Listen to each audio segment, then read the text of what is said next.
Welcome to WrestleMania. Ooh, yeah! My client, Brock Lesnar, conquered the street.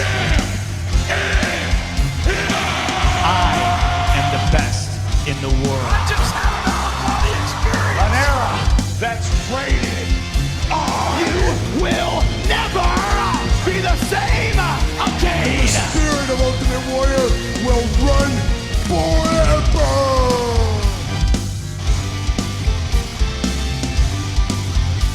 Oh, that was rough. Okay, let's talk about this.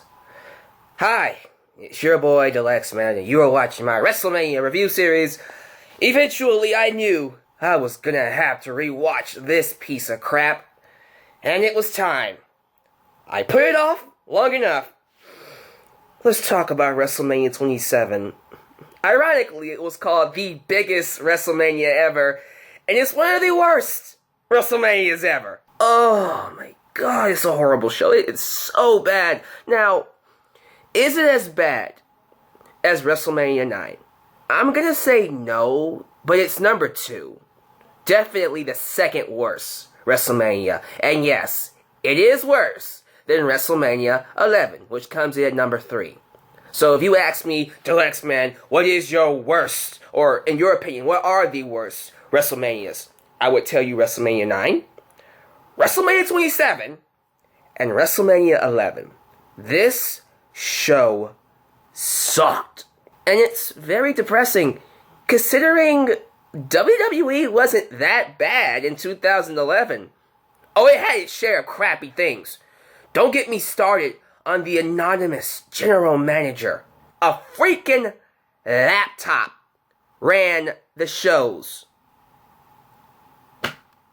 People talk about Vicky Guerrero and John Laurinaitis and many others being horrible general managers. A laptop ran the show for a long time.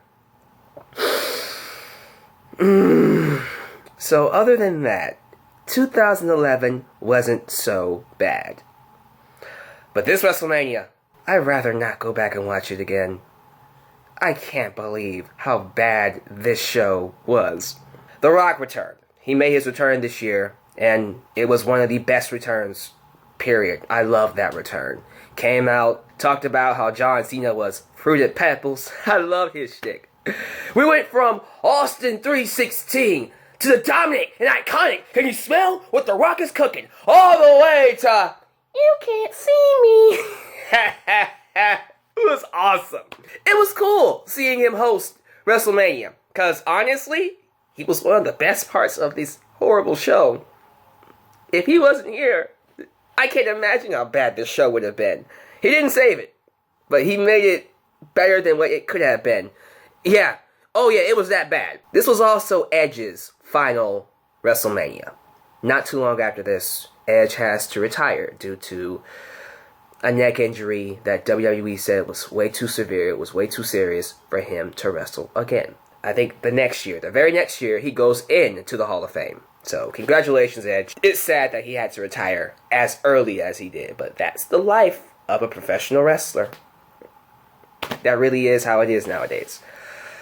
Oh yeah, this was also the year we had heel Michael Cole on commentary. Okay, so they did this long storyline where Michael Cole literally buried all the baby faces. Not just baby faces, he buried the entire roster on commentary just to get him some heat and build to his match with Jerry the King Lawler at WrestleMania. It was unbearable. It was hard to watch Raw and SmackDown because he was on both shows. So it was hard to watch WWE around this time because of it. You had no idea how bad we had it in 2011 at first. It does get better later on. Thank God. Thank God it does get better. Jesus. And poor Divas. Ooh, poor Divas. It was at an all-time low for them. We're talking about 30-second matches. 1-minute matches. At most, they got 2-3 minutes. And speaking of the Divas, they didn't have a match on this show. Well, they kinda did, but really they didn't. There wasn't a Divas Championship match, because nobody cared. It was a bad year for the Divas. And it doesn't get better, like I said, until WrestleMania 32. Before the pay-per-view started, we got Daniel Bryan versus Sheamus for the United States Championship. And it took place on the pre-show. It went 3 minutes and then turned into a lumberjack match. And that lumberjack match turned into a battle royal. And the battle royal ended with the Great Khali coming out the victor. So yes, Daniel Bryan and Sheamus got kicked off the main card, turned into a lumberjack match that then got turned into a freaking battle royal where the Great Khali won. As you can imagine, Sheamus and Daniel Bryan were not happy about this. And they talk about it on every single interview they get a chance to. Horrible. Horrible. Just bad. I cannot stand this damn pay-per-view. Let's get it out the way. Seriously. For real. Let's just move through it. Runtime was 4 hours. April 3rd, 2011. It was in the Georgia Dome. The Georgia Dome! In Atlanta, Georgia. I believe that's the same arena Goldberg won his first ever WCW World Heavyweight Championship off of Hulk Hogan. Correct me if I'm wrong, but I think that's right. Big crowd, 71,617. So we start seeing some big crowds and consistent big crowds that don't really dwindle. And its drawing power is based off of its history and its lineage. So that's a good thing. Michael Cole was on commentary and he was in the coal mine, his little glass box. Jerry the King Lawler, Josh Mathews, Booker T, and Jim Ross also played commentary throughout the night. Ring announcers were Justin Roberts and Lillian Garcia. We had Carrie Hilson, who I like. She sung America the Beautiful to open the show. The Rock comes out. He opens the show to greet the audience. A lot of energy. The crowd loved it because it's The Rock. Looking back on it, I remember liking it more at the time because it was The Rock at WrestleMania. But it's not as great as I remember. There was a part where The Rock told the audience to say yabba dabba. And it was one of those, did we really just do that? Looking back on it, it's like, wow. Okay, so we actually did that. We didn't care at the time. We were just happy to see The Rock because everything else sucked. It was that bad. It was so bad that chanting yabba dabba was more entertaining than WrestleMania. Jesus, it was so bad. We get into the first match.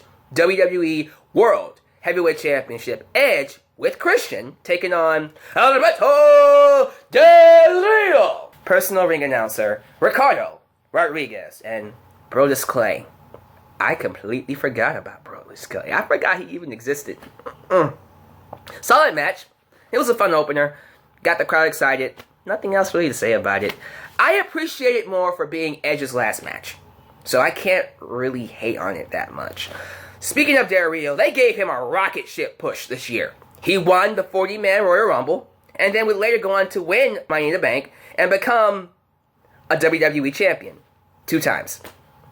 2-time WWE champion. So they gave him a rocket push. Unfortunately, it didn't pan out for him. It wasn't from a lack of trying. They gave him the push. He just never really got over all that much. I mean, he got over a little bit. Just a little bit, but I don't think he really became the big star they were hoping he would become. And that's unfortunate. Next up is Cody Rhodes versus Rey Mysterio. So around this time, Cody was going through his grotesque, undashing Cody Rhodes gimmick. He wore the mask, he was crazy, kind of like a comic book villain almost, and he took on Rey Mysterio. The feud was nice, I liked it, and I liked the gimmick. The match was decent. I remember liking this a lot more too. Maybe I was just happy Cody Rhodes won. We just wanted someone new. We were sick of the same old Cena, Randy Orton, Triple H. We were just sick of it. So it was very, very refreshing to see people like Cody Rhodes get a victory over Rey Mysterio. And thankfully Rey Mysterio would continue to put people over. We got a comedy segment. It was Great Khali and Beth Phoenix singing Grease, Zack Ryder doing Friday, and then getting hit on the back of his head with Piper's Coconut. Yoshi freaking Tatsu singing We Will Rock You with Chris Masters and his titty dance. You know, the peck dance that he did. It was whatever. And then it ended with Hornswoggle rapping The Bella twins dancing behind him. Oh my god! No wonder fans complain a lot nowadays. This is the crap we were getting back then. Jesus! It doesn't get better. We have the Big Show, Kane, Santino Marella, and Kofi Kingston taking on the Core. The ripoff of the Nexus. The match was short, like 3 minutes long. It was pointless. It was dumb. And it was a waste of time. Really. It was stupid. Randy Orton took on CM Punk.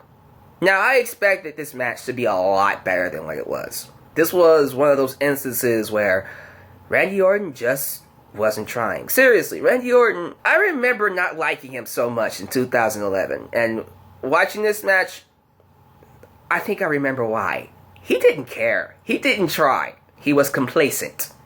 And as a babyface, he was just unbearable. Now, he beat CM Punk, goes to SmackDown, and wins the World Championship off of Christian. Oh, don't get me started on that. That still pisses me off, by the way. But to be fair, he has a string of awesome matches with Christian. So, Orton at this time could still have a great match when he wanted to.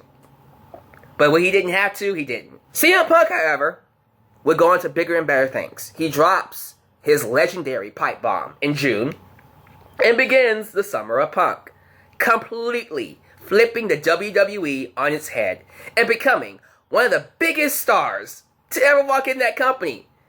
And they had no intention on pushing him to that level. But he still became a huge star, a huge hit. They never wanted CM Punk to be a top star. They tried to fire him when he first came in. CM Punk would go on to have a classic with John Cena at Money in the Bank later on that year. Taking the WWE Championship, leaving with it. In hindsight, the storyline could have been better, especially since all that momentum went straight to Triple H versus Kevin Nash. Yeah, they took CM Punk's momentum and gave it to Triple H and Kevin Nash. Oh my god, no, you know what I mean? Like I said, 2011 had its bad points, but there are a lot of good things that happened, including the Summer of Punk. For a guy they never had any intention of making a star, they sure gave him a lot of accolades. A lot. Numerous time world champion, IC champion, tag team champion. He won almost all the belts except for the United States Championship. Yeah, and then he beat Cena and many others.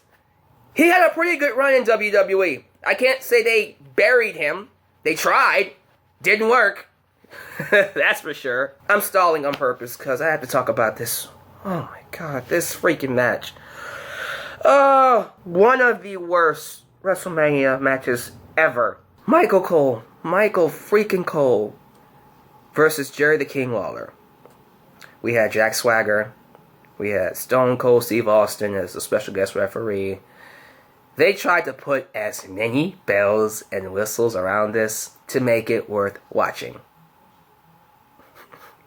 It was painful.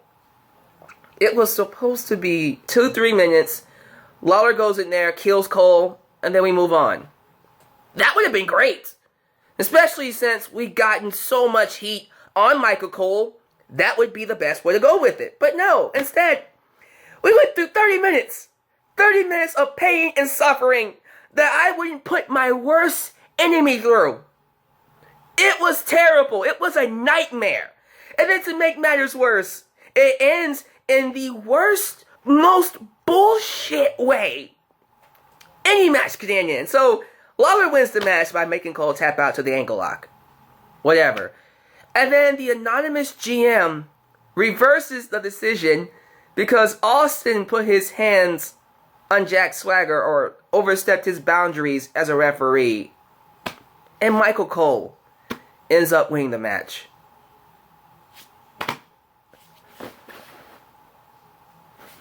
What the hell, man? Why? Why would they do that? What were they thinking? I can't even form sentences right now. I can't even begin to comprehend what they were thinking. It was so bad. I'm gonna move on. Let's just move on and let's pretend this match never happened. this WrestleMania never happened. How about that? Following that abysmal match, we got a fantastic streak match between Triple H and Undertaker. Their second WrestleMania match together. No holds barred. I loved it. Without a doubt, the match of the night. These two worked their asses off to give us an amazing match. And the story they told was pure old school Attitude Era awesomeness. Taker being broken down and fighting an uphill battle against the game. I love the spot where we see Triple H and Taker goes for a choke slam and Triple H just looks down at him and goes, removes the hand, does this, goes for the tombstone and tries to beat him with his own tombstone. That kick out was awesome. I love that kick out. And then at the end, he grabs the sledgehammer and tries to beat him with the sledgehammer. But then Taker taps him out to the Hell's Gate. He wins. Awesome match. I think it's better than their WrestleMania 17 match. Definitely. That's my opinion, at least. I love how Taker had to be carried out on a stretcher. He was so beaten down that he couldn't walk out on his own 2 feet. And they used that to build into the next year's match, the end of an era, with both Triple H and Taker having one more match inside Hell in a Cell, and the special guest referee is the Heartbreak Kid, Shawn Michaels. Alright, we gotta finish this. Jesus, it's not gonna get any better after this. We have John Morrison, Snooki, and Trish Stratus taking on Dolph Ziggler, Michelle McCool, and Layla Cool. What a waste of John Morrison and Dolph Ziggler. The news coming out of this was that John Morrison wanted his girlfriend Melina to be in the match and not Trish Stratus. It doesn't make much sense because Melina is a heel. After the match, after Morrison, Snooki, and Trish Stratus win, Trish tries to hug Morrison and he snubs her. And that, my friends, marked the end. Following that, he doesn't get much TV time. And it's a shame. Because Morrison, in my opinion, was definitely someone I think should have been pushed a lot better than how he was. He's one of those guys that never really got a lot of opportunities. And he really should have. And that sucks. Not too long after this, Melina gets fired for her attitude. And Morrison just leaves after he has a match against Dolph Ziggler. A horrible final WrestleMania match for Morrison to go out on. Jesus. Oh, God. Main event time. WWE Championship. The Miz, who's the champion going into this match, versus John Cena. There you have it. The worst WrestleMania main event in history. Or at least one of them. I think it's the worst one. This is a horrible match. It felt more like an angle to build into The Rock versus Cena next year. Which is part of the reason why it sucked. Because Miz got pushed to the side so we could build into Cena and Rock next year. And that's what he was. He was a plot device. He was a plot device to build into Rock and Cena next year. Stupid. The stuff with The Rock and the laptop was just stupid. Dumb. We all knew he was going to interfere. And so when he did, it wasn't a shock. Miz wins. For his first WrestleMania, it was not a good performance at all. It was slow, it was painful, it was bad. It's Cena's worst WrestleMania match to date. And yeah, that's how we end this horrible freaking show. Bad. Bad WrestleMania. Like I said, the second worst WrestleMania of them all. I would not recommend you go watch it. At all. Matter of fact, let's pretend it never existed. Next up is WrestleMania 28.